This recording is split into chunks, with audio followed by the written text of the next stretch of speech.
बिस्मिल्लाहिर्रहमानिर्रहीम।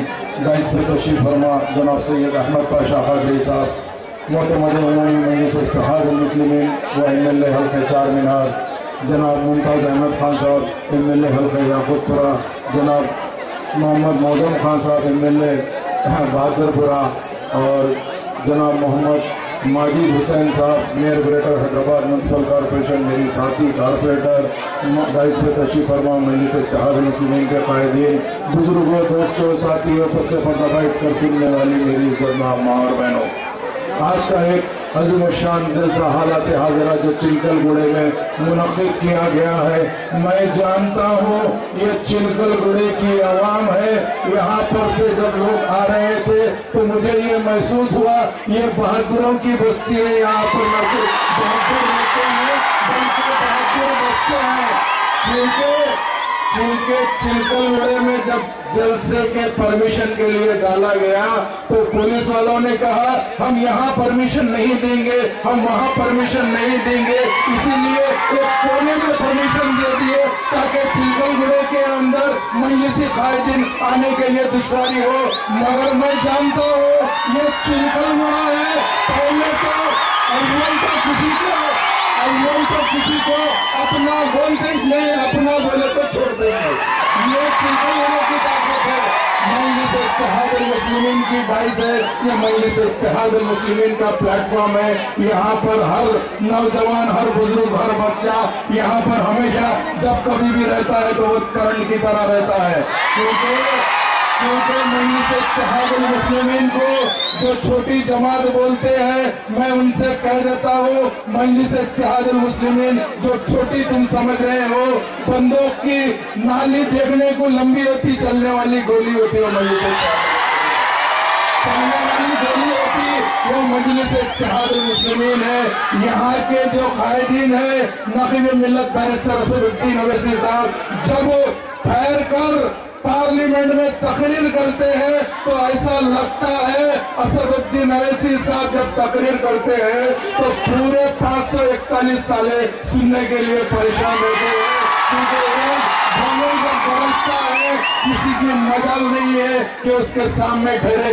उसी तरह जब अकबरुद्दीन ओवैसी साहब न सिर्फ स्टेज पे बल्कि असेंबली में बोलते हैं तो यही किरण कुमार रेड्डी, यही चंद्रबाबू नायडू और तमाम फिरका परस्त जितने भी एमएलए है सबकी धोती ढीली हो जाती है।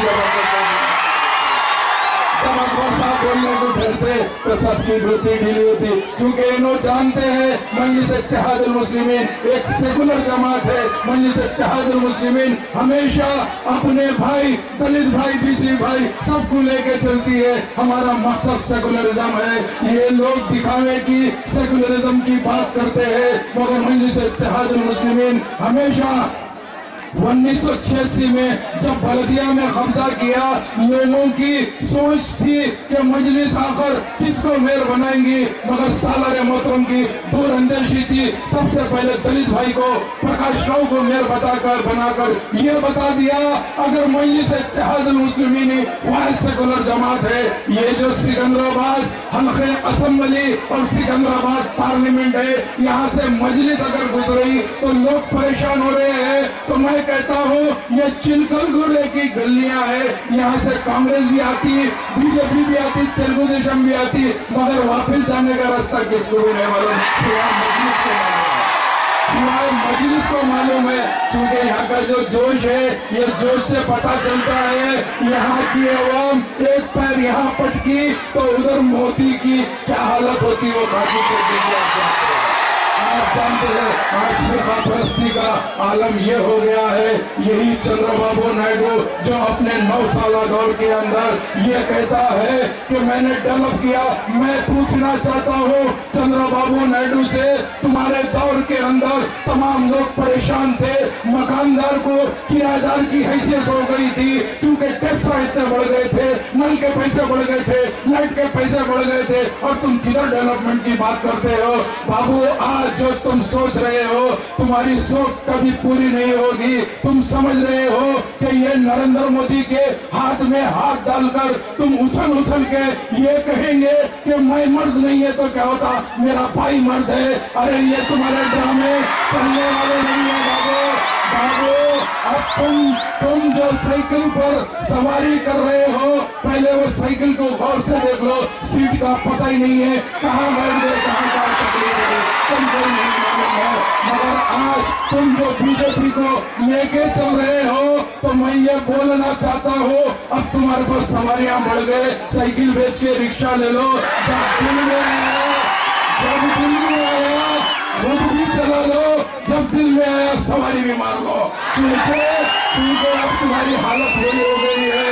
आज जो फिरका परस्ती आगे बढ़ रही है, ये जो हिंदुता, विश्व हिंदू परिषद, बजरंग दल, आरएसएस, ये सब आरएसएस और बीजेपी ये सोचते हैं कि हिंदुस्तान के तख्त पे एक ऐसे फिरका परस्त को बजाए जो नरेंद्र मोदी की शक्ल में है। तो मैं ये कहना चाहता हूँ, ये जो फिरका परस्ती है, ये बाल ठाकरे, ये ऐसा था, ये न सिर्फ बल्कि हिंदुस्तान का दुश्मन था। ये कभी अदलिया के फैसले को नहीं माना, कभी हिंदुस्तान के कानून को नहीं माना, मगर जब वो मरता है तो ये ऐसा मुल्क है, उसको तिरंगे के अंदर भी जाते हैं। तो आज ये जो नरेंद्र मोदी ये सोच रहा है कि 2014 में प्राइम मिनिस्टर बनेगा, जब तक ये गयूर मुसलमान जिंदा है, मोदी तुम्हारी कभी भी ख्वाब पूरा नहीं हो सकता।